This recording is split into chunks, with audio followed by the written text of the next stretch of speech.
Good day and welcome to Westchester Talk Radio, westchestertalkradio.com. And we are produced by Sharc Creative, Sharc with a C, not a K. And you see the Sharc Creative logo on the wall behind me here. I'm John Marino. This is the Cup of Joe political show. We are joined by the mayor of the village of Pelham Manor, Jennifer Lapey. I do want to remind you this weekend, it is our 5th annual Stuff a Truck for Feeding Westchester food drive over at Balducci's on Saturday, Balducci's in Scarsdale, 15 Palmer Avenue, Sunday on South Ridge, Shopping Center at Balducci's, 10 a.m. to 4 p.m. Both days, come on by, make your contribution, or at Balducci's, you can buy a pre-packaged contribution for a very reasonable price. And we thank Norcom Solutions for their 30-foot RV that we're going to stuff up with all kinds of holiday goodies for those in need around Westchester this Saturday and Sunday. Balducci's, Scarsdale, Saturday, 15 Palmer Avenue, and Sunday at the Rye Ridge Shopping Center on South Ridge, both days, 10 a.m. to 4 p.m.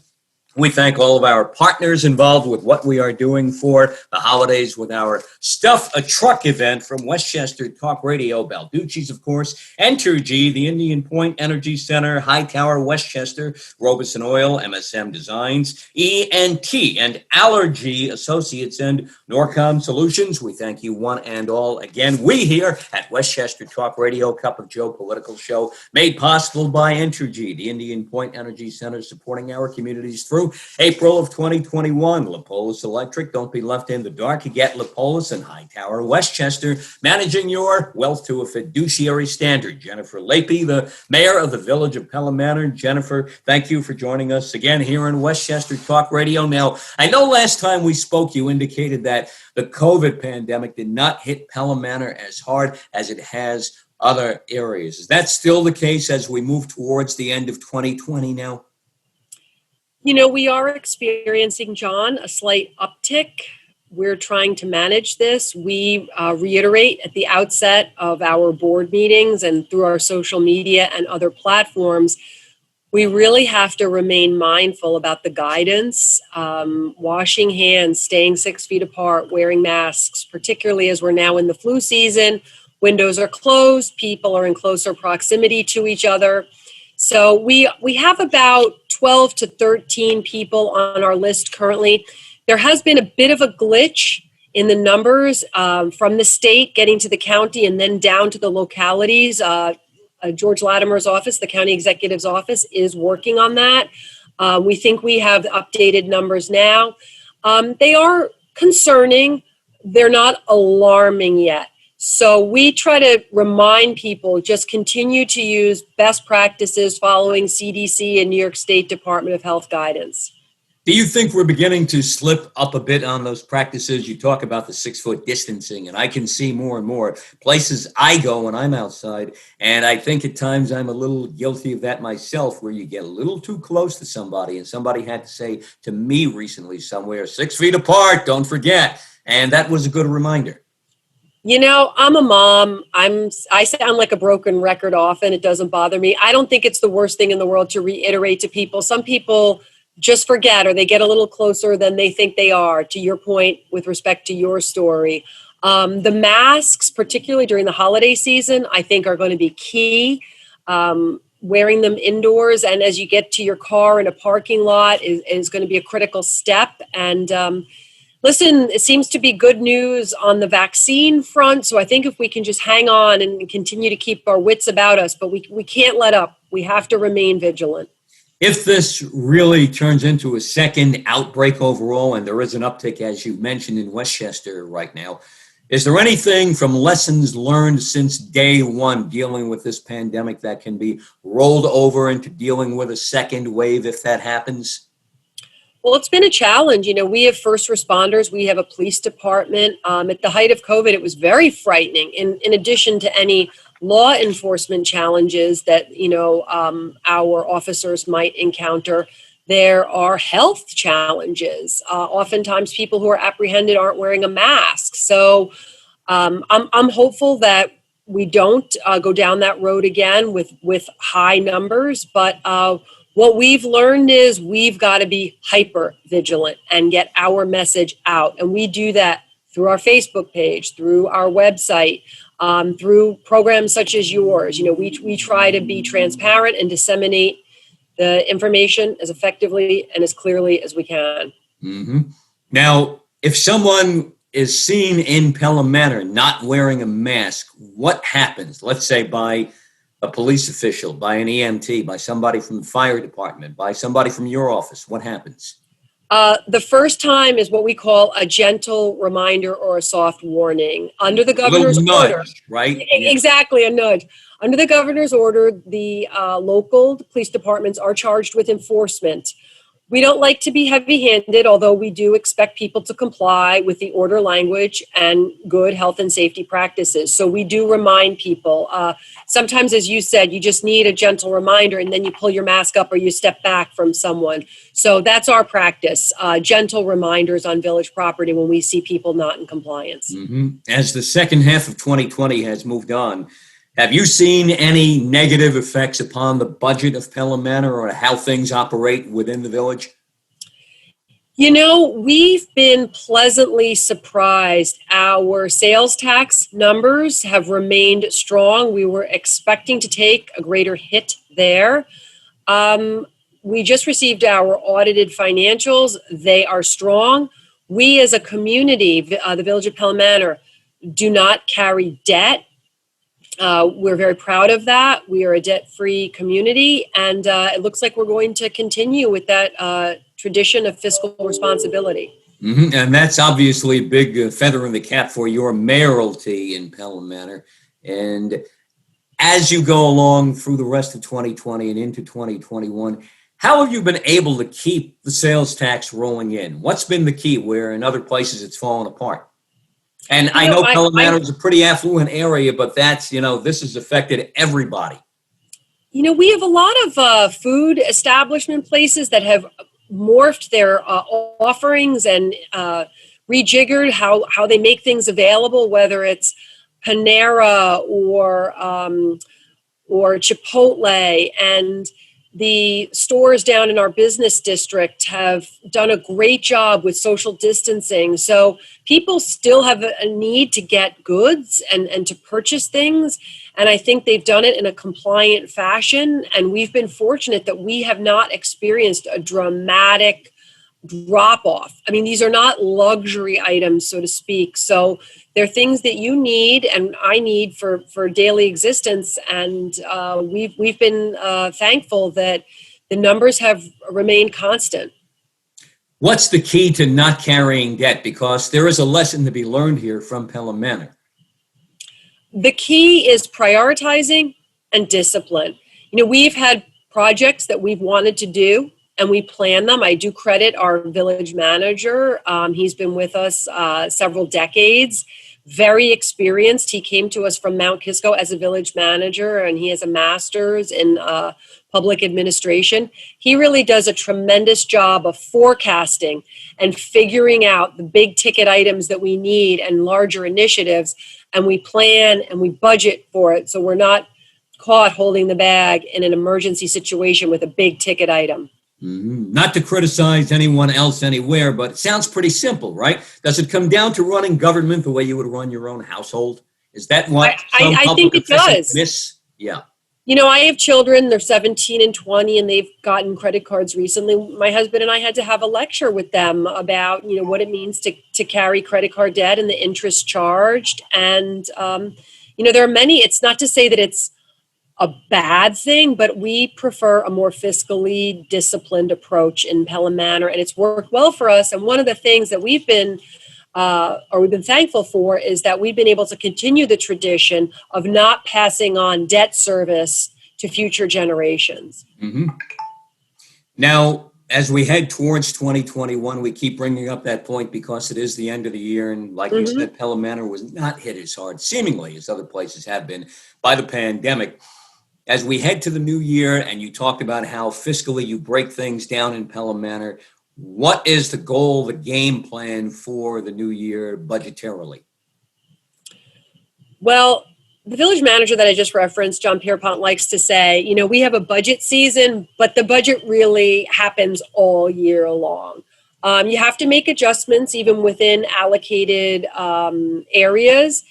What we try to do is look at the big picture and not pass any unforeseen burdens on to the taxpayer. And it requires, sometimes there are legal bills that come up. We try to be clear and forecast within reason for those types of unanticipated costs as well. Mm-hmm. What's the key for 2021 in Pelham Manor? What would you like to do that you see that you think you can do right now, always understanding the way Pelham Manor operates, as you have described, that something may come up and it may not happen if things warrant, but this is what Sure. we really want to do in the new year? Well, one of the things we're looking at is with the advent of telework and telecommuting, many people are home. We've gotten a lot of responses from residents who happen to be home on calls such as these, John, with Zoom meetings, and they're saying that the gasoline-powered leaf blowers, which are still allowed under our code presently under certain circumstances, are so noisy and kick up so much debris and create such noxious fumes. Larchmont actually has been a pioneer and recently enacted legislation, which we are reviewing right now, to limit and or ban gasoline-powered leaf blowers in the area. So that's one of the legislative initiatives we are considering going into 2021, particularly because so many residents are home and expect to continue to be working from home. How closely have you worked together with other villages, towns, cities, municipalities around Westchester, with the county executive's office, for example, throughout all of this?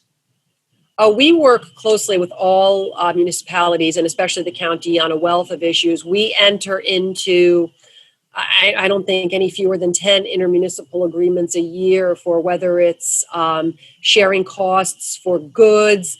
We enter into several IMAs with the county. We partner with the county on initiatives like COVID. The county executive is back to hosting COVID calls twice a week now for local electeds. So to answer your question succinctly, we work very closely with all jurisdictions rather frequently. Mm-hmm.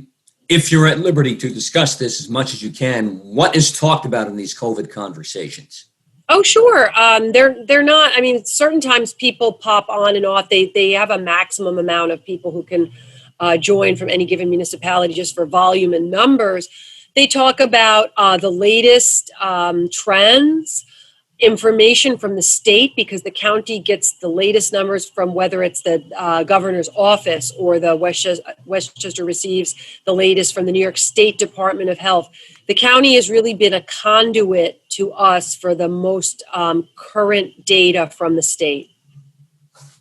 Westchester Talk Radio, we are joined by the mayor of the village of Pelham Manor, Jennifer Lapey. We are made possible here on the Cup of Joe political show by our good friends at Entergy, the Indian Point Energy Center, supporting our communities through April of 2021. White Plains Hospital, special thanks to our friends at White Plains Hospital for all they've done. Our heroes there throughout this COVID-19 pandemic of 2020. Wartburg Healthcare and Rehabilitation, Park Sterling Realty, and Michael Labriola Landscape Design and Construction. Jennifer Lapey, in April of the new year of 2021, one thing we know for sure that has to be done is compliance all throughout the state, every village, every city, municipality, every locality, with the executive order issued by Governor Andrew Cuomo about getting a report on his desk about police reform in each locality. How is that going in Pelham Manor? How has that worked out so far?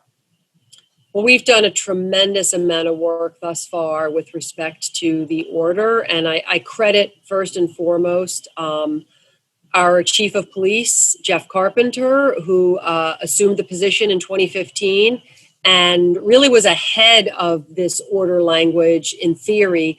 Many of the concepts contemplated in the order, Chief Carpenter has promoted and has implemented from the outset of his tenure.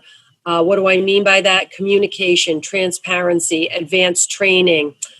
We have a new police commissioner, Brita Bennett, who has been working tirelessly, meeting with, and I attend many of these meetings as well, community groups, including the Bridges of Pelham, Pelham United, the clergy, She stepped in as police commissioner in September. As you will recall, John, the elections, village elections that were to be held in the spring were moved to the fall.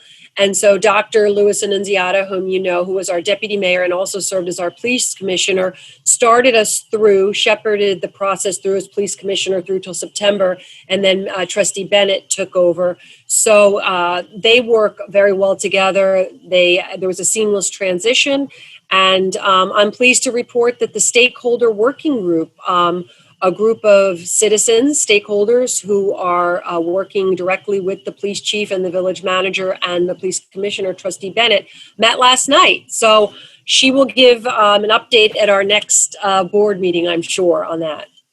How about outdoor restauranting, as I like to call it, eating outside? And we have the cold weather months upon us now. How will that continue to happen in Pelham? You have some indoor capacity right now, correct? We have some indoor capacity. In our sister village, the village of Pelham, there's a more robust outdoor seating setup because they have more dine-in restaurants. What you'll typically see at a lot of the restaurants, or we have a bagel shop, is socially distanced takeout, and then there are also density limits, meaning X amount of patrons can be in the establishment at one time in accordance with the governor's order.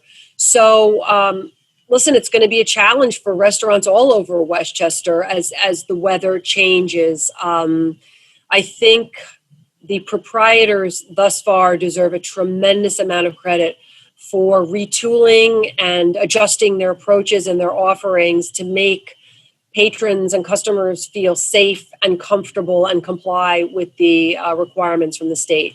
From what you can tell, does it seem like some of these restaurants could possibly, and I hate to say this, could possibly go under?